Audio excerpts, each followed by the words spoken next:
हाय, आज मैं एक अमेरिकी ऑस्ट्रेलियाई साइंस फिक्शन थ्रिलर फिल्म जिसका नाम है 222 को समझाने जा रहा हूँ। स्पॉइलर आगे हैं, सावधान रहें, ध्यान रखना।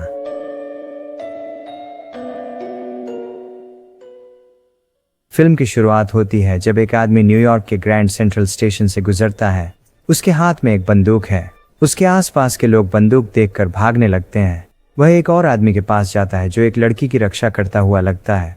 दोनों आदमी एक दूसरे पर बंदूक तानते हैं जब सुरक्षा बल उन्हें रोकता है। कैमरा एक घड़ी की तरफ पैन करता है जो दिखाती है कि समय ठीक 2:22 है।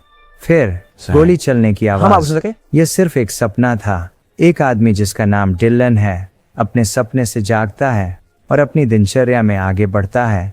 समाचार सुनते हुए। समाचार एक सितारे के बारे में बताती है जिसका नाम हेमेलिन है, जो 30 साल पहले समाप्त हो गया था, लेकिन उसकी रोशनी 30 साल बाद पृथ्वी पर पहुंच रही है और यह सुपरनोवा पृथ्वी और उसके निवासियों पर असर डालेगा। इसके बाद डिलन को काम पर जाते हुए दिखाया गया है। वह बाइक चला रहा है और ट्रेन पकड़ने के लिए ग्रैंड सेंट्रल स्टेशन की ओर बढ़ रहा है। वह हवाई यातायात नियंत्रक के रूप में काम करता है और पैटर्न को देखने में उसकी गंभीर प्रतिभा है। काम के बाद वह एक क्लब में जाता है, अपने सहकर्मियों के साथ शराब पीता है और आगामी जन्मदिन पर उपहार के रूप में एक एरियल बैले का टिकट प्राप्त करता है।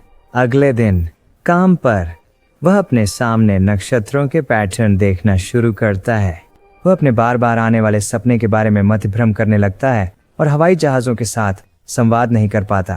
वह घड़ी की ओर देखता है और देखता है कि समय ठीक 2:22 है। ध्यान से देखने पर उसे एहसास होता है कि घड़ी रुक गई है। उसके सहयोगी उसे बुलाते हैं, तभी डायलन को होश आता है। डायलन देखता है कि उसके रुकने के कारण विमान एक दूसरे से टकराने वाले हैं। वह जल्दी से पायलटों को रिपोर्ट करता है और दुर्घटनाग्रस्त होने से इंच भर की दूरी से बचा लेता है। विमानों के अंदर यात्री राहत महसूस करते हैं। डिलन देखता है कि घड़ी फिर से काम करने लगी है। इस घटना के कारण उसे 4 हफ्तों के लिए निलंबित कर दिया गया है। अगले दिन जब उसे निलंबित किया गया, वह हवाई बैले में जाता है जहां वह एक महिला को देखता है जिसका नाम सारा है और उसकी सुंदरता से चकित हो जाता है। बैले के खत्म होने के बाद सभी लोग आफ्टर पार्टी में होते हैं। डिलन सारा के पास जाता है और खुद का परिचय देता है। वे एक रेस्टोरेंट में जाते हैं और बातचीत शुरू करते हैं। डायलन सारा से कहता है कि उसके पिता एक पायलट थे और उसने भी पायलट बनने की ट्रेनिंग की थी, लेकिन वह कभी पायलट नहीं बन सका क्योंकि उसे उड़ानों से डर लगता था। सारा उसे बताती है कि वह हार्वर्ड पेस आर्ट गैलरी में काम करती है। वह उससे बताता है कि उसे काम से निलंबित कर दिया गया था और उसे पता चलता है कि सारा उसी विमान में थी जो दूसरे विमान से लगभग 2:22 पर टकराने वाला था। डिलन को इस घटना पर खेद था, लेकिन सारा इसके बजाय अपनी जान बचाने के लिए डिलन के प्रति आभारी थी। जाते समय वे एक दूसरे को स्वीकार करते हैं कि पहले डेट के लिए उन्होंने एक गहरा संबंध महसूस किया और ऐसा लगा जैसे वे एक दूसरे को हमेशा से जानते हों। अगले दिन ग्रैंड सेंट्रल की ओर जाते समय डायलन वही घटनाएं देखता है जो पिछली दिन थीं। सायरन, एक महिला की हंसी, निर्माण की आवाज। एक आदमी कहता है, क्या मैं आपकी मदद कर सकता हूँ? और कांच टूटने की आवाज। जैसे ही वह ग्रैंड सेंट्रल स्टेशन पर पहुंचता है, दोपहर के 2:21 पर वह एक व्यापारी को अपना अखबार पढ़ते हुए, एक जोड़े को एक दूसरे को गले लगाते हुए, प्रीस्कूल के बच्चों की एक कतार को देखता है जहां आखिरी बच्चा कुछ गिरा देता है और घड़ी के नीचे एक गर्भवती महिला को देखता है। बिल्कुल दोपहर के 2:22 पर स्टेशन की खिड़की टूट जाती है। फिर वह सारा से मिलने जाता है और उसे जल्दी डिनर के लिए बुलाता है। वह उसके साथ आइसक्रीम के लिए सेंट्रल पार्क जाता है। सारा बताती है कि उसने एक चोट के कारण नृत्य करना बंद कर दिया था। डायलन को बुरा लगता है तो उसे खुश करने के लिए वह एक गाना बजाता है और उसके सामने नृत्य करने लगता है। वह भी उसके साथ शामिल हो जाती है और दोनों व्यस्त पार्क के बीच में खुशी खुशी नृत्य करते हैं। अंत में वे एक दूसरे को चूमते हैं। वे डायलन के अपार्टमेंट जाते हैं और प्यार करते हैं। अगली सुबह वे बिस्तर पर लेटे रहते हैं और गले मिलते हैं। डिलन ने सारा से पूछा कि उसका नेकलेस कहाँ से आया। सारा ने जवाब दिया कि यह उसके पूर्व प्रेमी जोनास से था, जो उस गैलरी का मुख्य कलाकार है जहां वह काम करती थी। डायलन पूछता है कि सारा का जन्मदिन कब है और उन्हें पता चलता है कि दोनों का जन्म एक ही दिन 18 अप्रैल 1986 को हुआ था और वे दोनों एक हफ्ते के भीतर 30 साल के होने वाले हैं। डायलन अचानक अपने अपार्टमेंट के नीचे सड़क पर सुबह ठीक 9:15 पर कार के टकराने की आवाज सुनता है और वह सारा से कहता है कि यह तीसरा दिन है। जैसे ही ड्राइवर छोटी राह लेता है, डिलन उसे कैब रोकने के लिए कहता है और फिर से वही पैटर्न नोटिस करता है। सायरन, एक महिला की हंसी, निर्माण की आवाजें और एक आदमी कहता है, क्या मैं आपकी मदद कर सकता हूँ? डिलन फिर चिल्लाता है कि टैक्सी रोको, और ये टैक्सी ड्राइवर को गुस्सा दिलाता है, जो डिलन को उस पर चिल्लाने के लिए डांटता है। तभी दूसरी कार उन्हें दोनों को टक्कर मार देती है, जिससे टैक्सी की शीशे की खिड़कियां टूट जाती हैं। हालांकि डिलन घायल है, वह ग्रैंड सेंट्रल स्टेशन जाता है और बिल्कुल वही घटनाक्रम देखता है। एक व्यापारी अखबार के साथ खड़ा है, एक बुजुर्ग जोड़ा गले मिल रहा है। बच्चों का एक समूह पंक्ति में चलता है जब आखिरी बच्चा कुछ गिरा देता है, और अंत में एक गर्भवती महिला घड़ी के नीचे खड़ी है। वह सराह को इन दोहराते हुए पैटर्न के बारे में बताता है, लेकिन अलग अलग लोग वही क्रियाएं कर रहे हैं। सारा डिलन पर विश्वास नहीं करती, लेकिन कार दुर्घटना से उसके घावों को साफ करने में मदद करती है। डिलन घर जाता है और सुबह 9-10 बजे से अपने दिन की सभी घटनाओं को लिखना शुरू करता है। पहले वह पानी की बूंद के बारे में लिखता है, फिर एक कीड़े के मरने और ऊपर से एक विमान के उड़ने के बारे में। अगले दिन डायलन ये देखने के लिए अपनी अपार्टमेंट बिल्डिंग की छत पर जाता है कि क्या पैटर्न खुद को दोहराता है। वह कल की तरह पानी की बूंद का इंतजार करता है, लेकिन आसमान साफ है। हालांकि ठीक 9:10 पर फिर से एक बूंद उसकी नोटबुक पर गिरती है। हैरान होकर वह नोटबुक बंद कर देता है, और जब वह इसे खोलता है तो पृष्ठ पर एक कुचला हुआ कीड़ा होता है। फिर एक हवाई जहाज उसके ऊपर से उड़ता है। पैटर्न ने खुद को दोहराया है। डिलन इसे लगभग विश्वास नहीं कर पाता। डिलन गैलरी में सारा की तलाश में जाता है और महसूस करता है कि गैलरी में जोनाह के कला कार्य का मुख्य प्रदर्शन चल रहा था। जोना सारा का पूर्व प्रेमी है। उसने ग्रैंड सेंट्रल स्टेशन के बारे में एक लाइट होलोग्राम प्रदर्शनी बनाई है, और डिलन देखता है कि यह बिल्कुल उनके पिछले कुछ दिनों में अनुभव किए गए घटनाओं जैसा है। एक व्यापारी जो अपना अखबार पढ़ रहा है, एक दूसरे को गले लगाए हुए एक जोड़ा, प्रीस्कूल के बच्चों की एक लाइन और घड़ियों के नीचे एक गर्भवती महिला। डायलन मानता है कि जोनास उसका पीछा कर रहा है, क्योंकि इन घटनाओं के बारे में केवल डायलन ही जानता है। वह जोनास पर हमला करता है, जिससे एक झड़प होती है। वह जोनास से सवाल करता है कि क्या वह उसका पीछा कर रहा था। दर्शकों में कीफर गैलरी का मालिक भी है। वह ताली बजाते हुए कहता है कि ग्रैंड सेंट्रल स्टेशन पर 30 साल पहले हुई हत्या का प्रदर्शन करना एक शानदार विचार था। सारा जोनास से डिलन के हमले के लिए माफी मांगती है और डिलन के साथ अपने संबंध पर रोक लगाती है। उसी दिन बाद में डायलन सारा को माफी के लिए मैसेज करता है। इस बीच उसे अपने घर में कुछ लिफाफों का एक ढेर छिपा हुआ मिलता है। उसे पता चलता है कि एक व्यक्ति जिसका नाम जैक रेडमंड है ने ये पत्र एक महिला जिसका नाम एवलिन है को लिखे थे।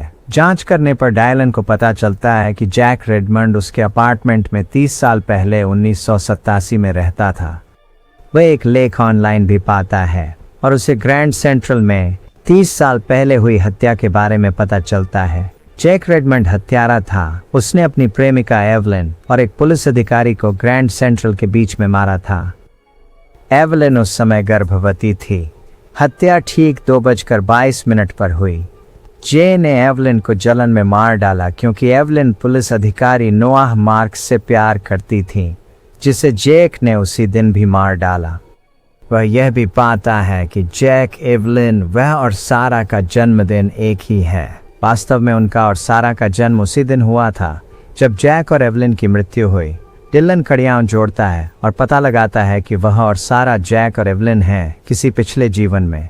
फिर उसे पत्रों में एवलिन का पता मिलता है और वह उसके घर जाता है।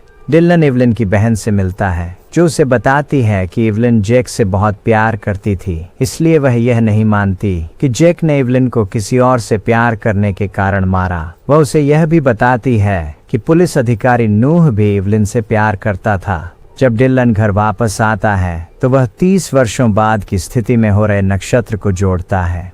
वह देखता है कि नक्षत्र में शामिल 3 तारे वास्तव में जैक, एवलिन और नूह हैं। वर्तमान में ये डिलन, सारा और जोनास हैं। चूंकि नक्षत्र वापस आ गया है, उनका भाग्य भी लौट आया है। वह सारा को देखी गई चीजों के बारे में संदेश भेजता है और उससे मिलने को कहता है। सारा गैलरी में जोनास की होलोग्राम देख रही है। वह जोनास को डिलन की खोजों के बारे में बताती है, लेकिन जोनास इसे डिलन के भ्रम समझकर खारिज कर देता है। उस दिन बाद में डिलन अपने अपार्टमेंट में है। जब सारा उससे मिलने जाती है तो वह उसे परेशान देखती है और उसे सांत्वना देने की कोशिश करती है। डिलन उसे बताता है कि चूंकि अगला दिन उनका जन्मदिन है, इसलिए यह संभव है कि वह उसे मार सकता है, जैसे जेक ने एवलीन को मारा था। इसलिए वह उसे दूर जाने और अपने भले के लिए फिर कभी न मिलने के लिए कहता है। सारा के जाने के बाद डायलन अपना नियंत्रण खो देता है और अपने अपार्टमेंट के आसपास की चीजें तोड़ने लगता है। फिर वह इमारत से कूदने के इरादे से छत पर जाता है, लेकिन फिर अपना विचार बदल देता है। वहीं दूसरी तरफ सारा जोनास के ऑफिस जाती है और उसे सब कुछ बताती है जो हुआ। जोनास उसे छुट्टियों पर ले जाने का प्रस्ताव करता है ताकि उसका ध्यान डिलन से हट सके।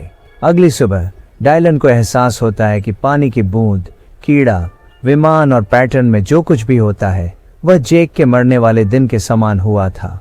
पैटर्न डायलन को सूचित करने की कोशिश कर रहा था कि सारा खतरे में है। ये समझने के बाद डायलन उसे बचाने के लिए दौड़ता है। वह रास्ते में उसे कई बार कॉल करता है, लेकिन वह फोन नहीं उठाती।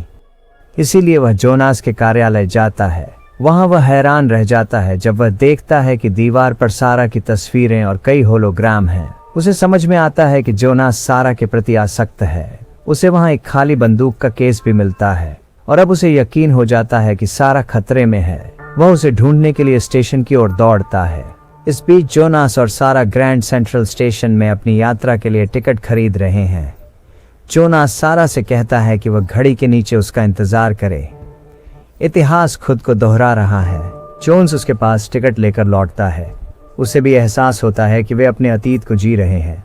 सारा उसे बताती है कि वह उसके साथ नहीं जा सकती क्योंकि वह डिलन से प्यार करती है। उत्तेजित होकर वह सारा से कहता है कि वह उससे प्यार करती है यह बताने के लिए, लेकिन सारा इनकार कर देती है। जैसे ही डिलन स्टेशन पर पहुंचता है, जोनास सोचता है कि सारा ने उसे वहां बुलाया है और गुस्से में वह बंदूक लेकर डिलन की ओर बढ़ता है। सारा उन्हीं पात्रों को देखना शुरू करती है जिनका डिलन ने वर्णन किया था। व्यापारी, बच्चों को गले लगाने वाला युगल और इसी तरह। वह समझ जाती है कि डिलन ने जो कुछ भी कहा था वह सच था, लेकिन इसका मतलब यह भी है कि घड़ी के नीचे खड़ी गर्भवती महिला वही सारा है। जोनास पहले अपनी बंदूक डिलन की ओर तानता है और फिर वह सारा की ओर इशारा करते हुए कहता है कि अगर वह उसे नहीं पा सकता तो डिलन भी नहीं पाएगा। डिलन समय पर सारा को बचा लेता है, लेकिन उसे 2:21 पर गोली लग जाती है। 30 साल पहले की घटनाएं चलती हैं और ठीक 2:22 पर जोनास पुलिस के हाथों गोली खाता है, जो डिलन का पीछा करते हुए वहां पहुंची थी। डिलन सारा की बाहों में गिर जाता है और क्षण भर के लिए अपनी आंखें बंद कर लेता है। उसे जेक और एवलिन के स्नेहपूर्ण होने के दर्शन होते हैं। सौभाग्य से वह मरता नहीं है। फिर सारा घड़ी की ओर देखती है। ये 2:33 हो रहे हैं। वे जीवित रहने में सफल होते हैं और भाग्य बदल गया है। हमें अंततः पता चलता है कि पिछले जीवन में भी पुलिस अधिकारी नोआ ही था जिसने एवलिन और जेक को मारा था, लेकिन पुलिस ने अपनी साख बचाने के लिए कहानी को बदल दिया था। फिल्म की शुरुआत में हैमलिन द्वारा उल्लेखित मरता हुआ तारा अंततः गायब हो जाता है, लेकिन एक नया तारा तुरंत ही पुनर्जन्म ले लेता है। अंत दृश्य में दिखाया जाता है कि डिलन और सारा खुशी खुशी जी रहे हैं। डिलन ने आखिरकार अपनी उड़ान का डर दूर कर लिया है और अब वह पायलट बन गया है और सारा पालने में उनके बच्चे को स्नेहपूर्वक देख रही है। ऐसे और वीडियो के लिए सब्सक्राइब करें, नोटिफिकेशन चालू करें और चैनल की मदद करने के लिए लाइक दें।